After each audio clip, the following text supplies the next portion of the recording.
अस्सलाम वालेकुम। आज की जो हमारी किताब है उसका नाम है confronting the bomb, Pakistani and Indian scientist speak out.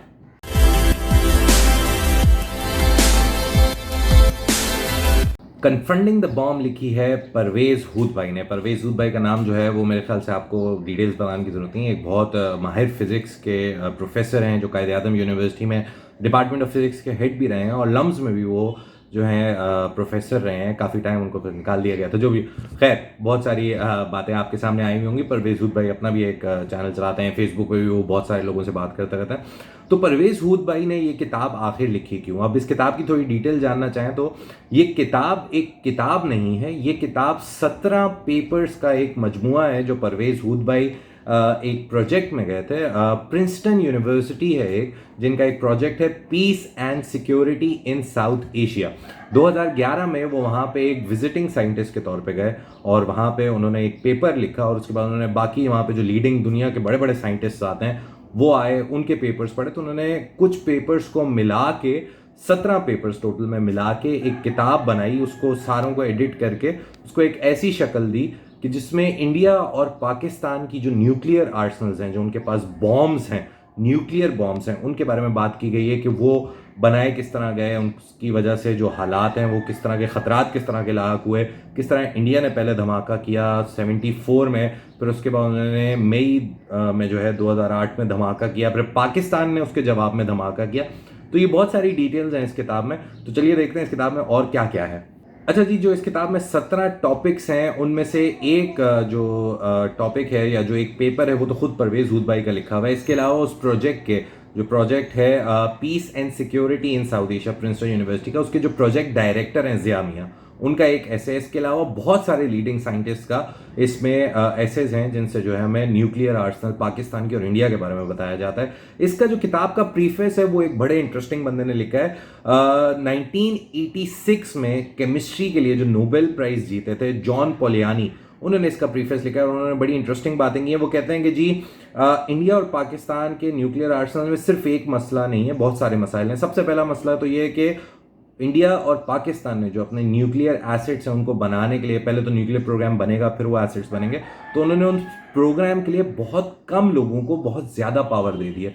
ये उनके नज़दीक एक ख़तरे की बात भी है। इसके अलावा वो कहते हैं कि जी इंडिया ने जब 1974 में अपना पहला धमाका किया, फिर 11 मई और 13 मई को उन्होंने 3 और 2 धमाके रिस्पेक्टिवली किए, तो पाकिस्तान के लिए एक मजबूरी हो गई कि वो भी न्यूक्लियर धमाका करके रहें, एक न्यूक्लियर पावर बने।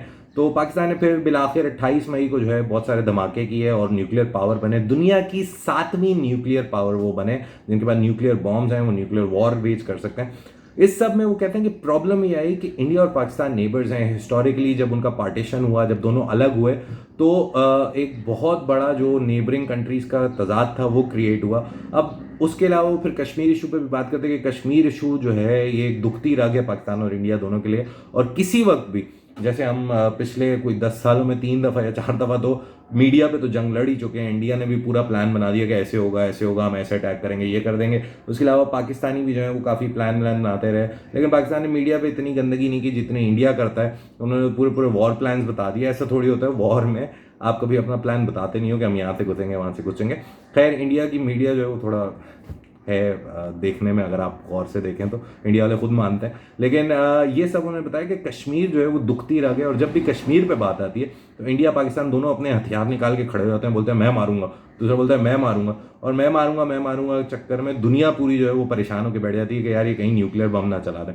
अब न्यूक्लियर बम मजाक नहीं होता, ये एक बहुत समझने वाली बात है। आप अगर फिजिक्स नहीं भी समझते, ज़्यादा आपको इतनी डिटेल में नहीं पता, न्यूक्लियर बॉम्ब फटने से एक न्यूक्लियर विंटर नाम की एक चीज़ होती है कि जी पूरी जिस एरिया में वो बॉम्ब इफेक्ट करेगा वहाँ पे तकरीबन 100 साल तक एक विंटर की सी कैफियत हो जाएगी, बर्फानी कैफियत हो जाएगी, और वहाँ पे ना क्रॉप्स उग सकेंगी, ना बच्चे सही से पैदा हो सकेंगे, बहुत सारे मसाइल। तो एक न्यूक्लियर वॉर साउथ एशिया यानी इंडिया और पाकिस्तान के बीच में पूरी दुनिया के लिए एक बहुत बड़ा खतरा है। तो ये पोलियानी साहब ने जो है जो नोबेल प्राइज जीते केमिस्ट्री में 1986 में, उन्होंने अपने प्रीफेस में ये सब बातें की। इसके अलावा बहुत सारे ऐसे जो हैं उनके टॉपिक्स डिफरेंट हैं। एक ऐसे बात करता है इंडिया के जो न्यूक्लियर साइंटिस्ट हैं जिन्होंने वो प्रोग्राम तरतीब दिया, उनके बारे में कि उनका क्या कंट्रीब्यूशन रहा और किस तरह इंडिया ने पाकिस्तान से बेहतर एक काम ये किया कि उन्होंने अपने साइंटिस्ट पे भरोसा किया कि वो उनको न्यूक्लियर बॉम्ब बना के देंगे, ना कि पॉलिटिकल जो फिगर्स हैं उनके हाथ में बम पकड़ा दिया। उन्होंने साइंटिस्ट पे भरोसा किया। ऑन द अदर हैंड वो पाकिस्तान की पॉलिटिकल इंस्टेबिलिटी के बारे में भी बात करते हैं कुछ ऐसे। वो कहते हैं कि पाकिस्तान में पॉलिटिकल इंस्टेबिलिटी है, कब किसके हाथ में न्यूक्लियर बम चला जाए आपको नहीं पता, कब कौन जो है करप्ट निकले और वो किसी के हाथ बेच दे अपने न्यूक्लियर वेपन, ये नहीं पता। इसके अलावा वो दोनों मुल्कों की जब बुराई करने पे आते हैं, मैं इसको बुराई इसलिए कह रहा हूँ क्योंकि रिलीजियस और नेशनलिस्ट बेसिस पे पाकिस्तान इंडिया में बहुत ज़्यादा पॉलिटिक्स होती है। तू उर्दू बोलने वाला, तू बिहार का, तू फलाना, इंडिया पाकिस्तान में ये बहुत ज़्यादा है। और रिलीजियस पे भी बहुत है कि हिंदू मुसलमानों से लड़ रहे हैं इंडिया में, मुसलमान माइनॉरिटी में तो उन्हें तंग कर रहे हैं। पाकिस्तान में जो है वो इतना बुरा हाल नहीं है कि हम हिंदुओं को मार रहे हैं, लेकिन थोड़ी बहुत गिटपिट हमारे यहाँ भी लगी रहती है। हिंदुओं के साथ मंदिर वंदिर के साथ मसाइल चलते रहते हैं।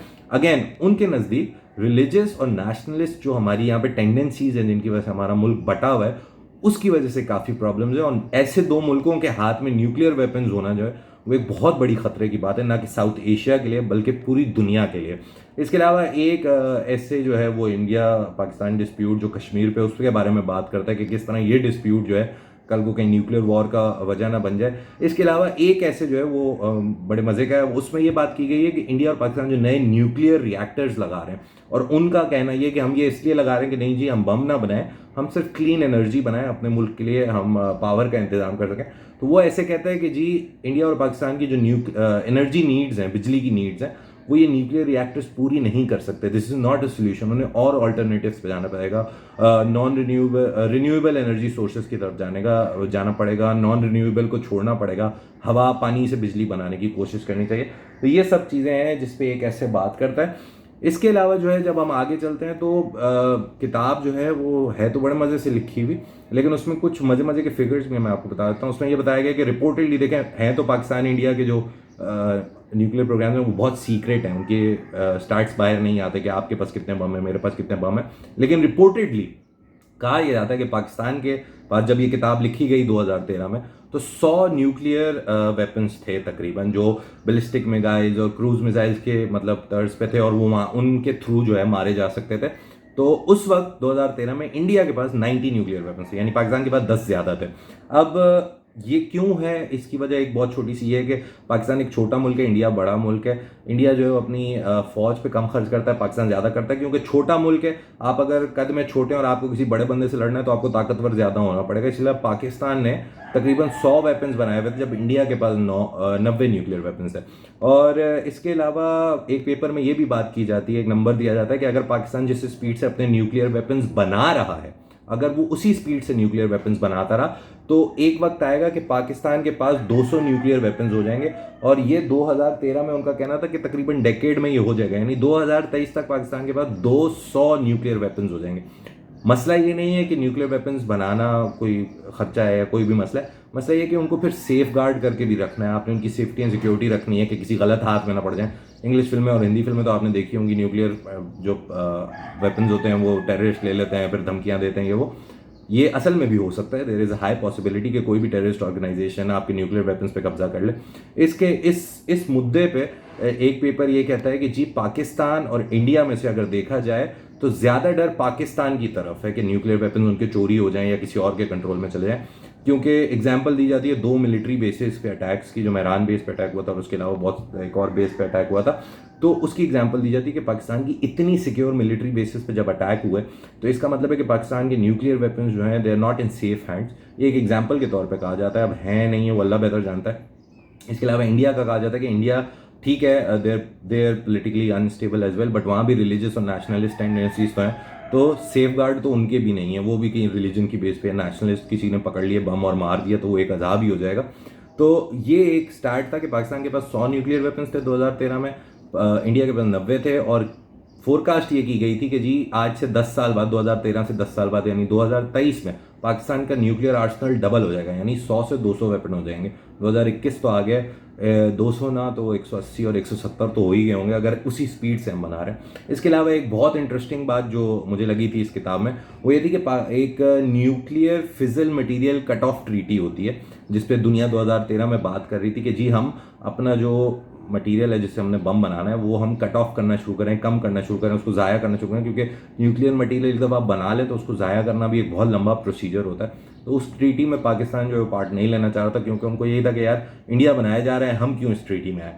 तो पाकिस्तान का एक इस पूरे पेपर में, इस किताब में एक मसला हमेशा हर जगह यही डिस्कस हो रहा है कि पाकिस्तान सिंस जोग्राफिकली भी छोटा है और मोनेटारली भी India is far better off than Pakistan अभी के हालात में। There the second largest growing economy, और पाकिस्तान के जो इकॉनमी है वो तो अल्लाह ही बेहतर जानता है। जो इमरान खान के मानने वाले वो कह रहे होंगे कि अच्छी हो गई है, और जो नहीं मानने वाले वो कह रहे हैं बुरी हो गई होगी, तो दोनों का अपना ओपिनियन है। लेकिन इंटरनेशनली अगर देखा जाए तो सब कहते हैं कि इंडिया की इकॉनमी इस वक्त बेहतर है, इंडिया की पोलिटिकल स्टेबिलिटी बेहतर है। ठीक है, मोदी साहब दूसरी टर्म में आ गए, बट एटलीस्ट वहाँ पे ये तो लड़ाई नहीं है ना कि 6,000 पार्टीज हैं। 2 पार्टीज 3 पार्टीज बड़ी हैं, वो होती हैं हमारे में ऐसे यही है, पीपीपी और पीएमएल नहीं आती है, बड़ी मुश्किल से पीटीआई आई है। तो खैर ये कुछ चीज़ें हैं जो इस किताब में दी गई हैं। किताब बड़े मज़े की लिखी गई है। अगर आप फिज़िक्स के स्टूडेंट हैं, या आप कोई जर्नलिस्ट हैं, या आप कोई पॉलिटिक्स में इंटरेस्ट रखते हैं, बॉम्ब की पॉलिटिक्स में इंटरेस्ट रखते हैं, या आपको ऐसी मज़ा आता है चीज़ें पढ़ने में, तो आपके लिए किताब ज़रूर पढ़ें। It's a combination of 17 essays जो एक प्रोजेक्ट है प्रिंसटन का, उसमें से निकाल के परवेज़ भूतमई ने एडिट करके एक किताब की फॉर्म में लिखे हैं। और ये भी नहीं होता कि आप कहीं बोर होते हैं, आपको बड़ा मज़ा आता है, आपको एक मतलब एक लगता है कि आप किताब ही पढ़ रहे हैं on the topic of peace in South Asia या पाकिस्तान इंडिया की लड़ाई के बारे में। तो ये किताब इस मेनली अगर देखा जाए, अगर कहा जाए एक सेंटेंस पे बताएं, तो ये मेन जो ग्लोबल प्रॉब्लम है, one of the biggest global problems right now, कि अगर इंडिया पाकिस्तान जंग लड़ना शुरू हो गया और न्यूक्लियर वॉर शुरू हो गई, तो फिर उस बम जब वो मारेंगे तो क्या होगा। इस किताब इस टॉपिक के बारे में तो ज़रूर पढ़ें। परवेज़ ऊद भाई की है तो अच्छी ही होगी। Parvez Hoodbhoy is a very good author, और वैसे भी बहुत अच्छे इंसान हैं। तो till next book, take care, अल्लाह हाफिज़, and do read confronting the bomb.